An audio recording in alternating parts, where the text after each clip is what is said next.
What is up, people? Today I get to talk about Ready Player One, and I got that review coming up for you guys next.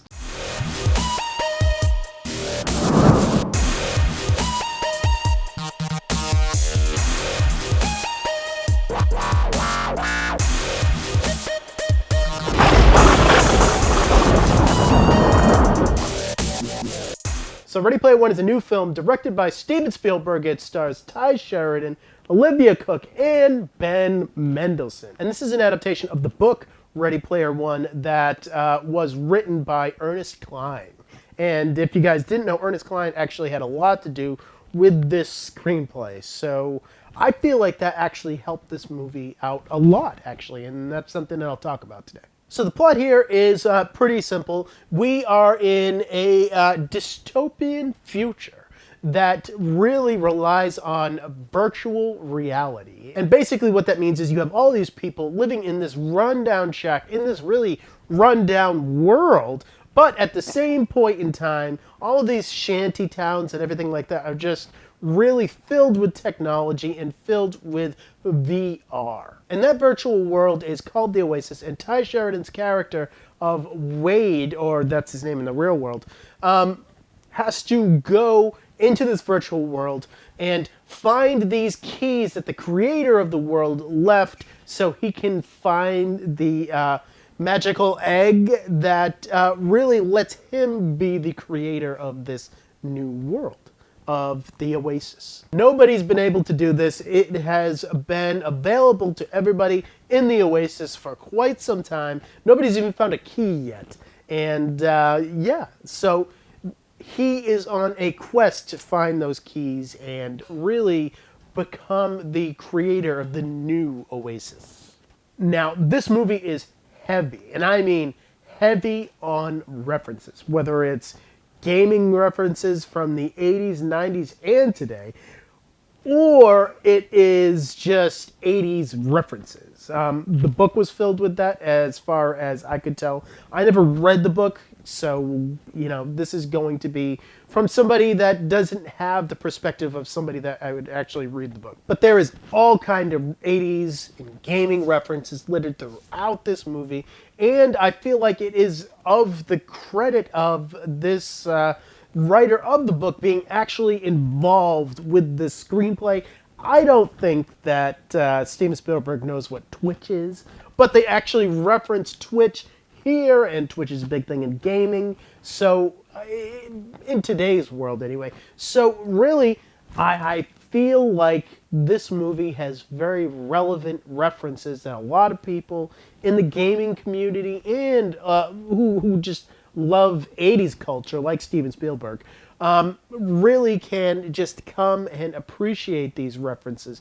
Although some of them are just thrown in here just for the hell of it, really, and they don't really have a lot to do with what's going on in the scene sometimes, but hey, we all know that that was something that was going to happen here, and it does. It's just not that distracting. So kudos to you, Steven Spielberg. Ty Sheridan's character, once he goes into the Oasis, is called Parsifal. He kind of looks like a Final Fantasy character ripoff to me. Which Ty Sheridan, anyway, kind of looks like Andy Samberg's, like, 19-year-old clone. But he eventually meets up with Olivia Cooke's character of Artemis, which in the Oasis kind of looks like a Avatar ripoff, but they form a relationship with each other, and they, you know, look for the keys together, and everybody is after these keys, and I mean everybody, because everybody wants to control the Oasis. It is the, you know, video game of choice for today, and everybody is involved with it, including Ben Mendelsohn's character of Sorrento. This guy, Ben Mendelsohn, you know, he just screams like corporate douchebag to me in a lot of different movies. Specifically this one, I really do like him. He is the kind of guy that you really want to hate, and he allows you to hate him in this movie. He chews up the scenery whenever he can, and I really like him in this movie. And Ben Mendelsohn, he's just a really good, slimy actor. And the relationships between these characters that are in this movie, for the most part, come across very genuine. And that is because the acting in this movie is overall very good. Ty Sheridan, I've never really quite warmed up to him. And I liked him a lot more when he was in the Oasis in this movie.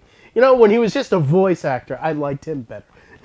But I really did warm up to his character. Olivia Cooke is really excellent in this movie, and she is really a stand-up. This might actually be her stand-up performance. She has a very pluckish wit to her that really comes across really fun. She's having a lot more fun in this movie than Ty Sheridan is. I feel like he is taking this a lot more seriously than she is, and you know, I really did like her character. But there is another star of this movie, and that is Steven Spielberg. And you know what? The way that Steven Spielberg films action, I have always liked.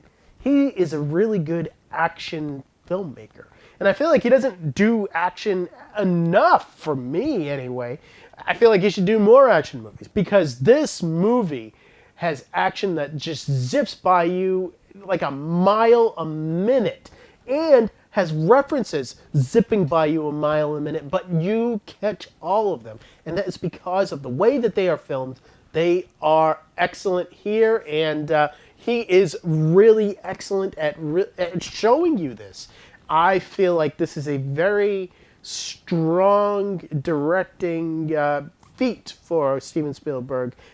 Just in the staging of the action in this movie, it is really, really, really solid. And the Oasis is just a complete CGI world. And it makes sense because of the fact that you are actually in virtual reality. But it looks beautiful. This is a very beautiful and very fully realized world that I feel like a lot of time went into. I love the way that Oasis looks in this movie, and even the different places that you can go within the Oasis, they all have unique character traits to them. Now, there is one thing that I always bump up against with Steven Spielberg films, and that is the fact that he always wants to ride the line of having a darker movie that he really wants to do.